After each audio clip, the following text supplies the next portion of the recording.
స్టార్టప్లతో youth కి encouragement, గ్రామీణ ప్రాంతాల్లో వెలుగులు నింపుతామని హామీ, కొత్త ఆలోచనలతో కొత్త సంవత్సరంలోకి అడుగు పెడతామంటూ ఈ ఏడాదిలో చివరి మన్ కీ బాత్ ప్రసంగం చేశారు ప్రధాని నరేంద్ర మోడీ. స్వచ్ఛ భారత్ బాధ్యత అందరికీ గుర్తు చేస్తూ అభివృద్ధి పథకాల ఫలితాలను వివరించారు పీఎం. అటు విపక్షాలు మాత్రం అంతా గాలి మాటలే అంటూ మన్ కీ బాత్ పై విమర్శలు చేస్తున్నాయి. మన్ కీ బాత్ లో యువతకు దిశానిర్దేశం చేశారు ప్రధాని నరేంద్ర మోడీ. యువతలో ఉన్న నైపుణ్యాన్ని వెలికి తీసేందుకు స్టార్టప్ ఇండియా, స్టాండప్ ఇండియా కార్యక్రమాన్ని ప్రారంభిస్తున్నట్లు చెప్పారు. ఇందులో దేశంలోని యూత్ అందరినీ భాగస్వాములను చేస్తామన్నారు. అలాగే జనవరిలో యువజనోత్సవాన్ని ఘనంగా నిర్వహిస్తామని ప్రకటించారు. వైకల్యం ఉన్నవారిని తక్కువగా చూడకూడదన్నారు ప్రధాని. వారిలో అద్భుతమైన శక్తి ఉంటుందని, వారిని ఆదర్శంగా తీసుకుని జీవితంలో ఎదగాలని పిలుపునిచ్చారు. भारत सरकार startup India, stand up India, उसका पूरा एक्शन प्लान लॉन्च करने वाली है. कैसे होगा, क्या होगा, क्यों होगा, एक खाका आपके सामने प्रस्तुत किया जाएगा.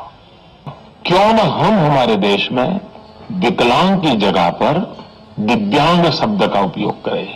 ये वो लोग हैं जिनके पास वो ऐसा एक अंग है या एक से अधिक ऐसे अंग है जिसमें दिव्यता है, దివ్య శక్తి కా సంచార్ హై. గ్రామీణ ప్రాంతాల అభివృద్ధిపైన ఫోకస్ చేశారు పీఎం.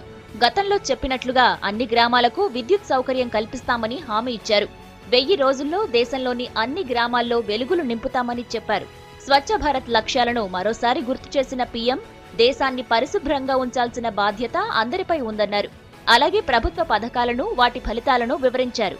దాదాపు 40 పథకాల్లో నగదు బదిలీ సక్సెస్ఫుల్ గా అమలవుతోందని అన్నారు. विश्व की सबसे बड़ी largest direct benefit transfer scheme के द्वारा सीधा लाभार्थियों के बैंक खाते में सब्सिडी पहुंचना, देशवासियों को बताते हुए मुझे गर्व हो रहा है कि अभी अभी Guinness book of world record में इसे स्थान मिल गया कि दुनिया की सबसे बड़ी डायरेक्ट बेनिफिट ट्रांसफर स्कीम है जो सफलतापूर्वक लागू कर दी गई है. మోడీ మన్ కీ బాత్ కార్యక్రమంపై అపోజిషన్ పార్టీలు ఫైర్ అవుతున్నాయి. దేశానికి పనికిరాని అంశాలను మోడీ రిపీట్ చేస్తున్నారని విమర్శించారు. పబ్లిసిటీ పక్కన పెట్టి ప్రజా సమస్యలను పట్టించుకోవాలని పిలుపునిచ్చారు నేతలు. Mann Ki Baat program which he is giving messages to the people of this country and all people are hearing him since long.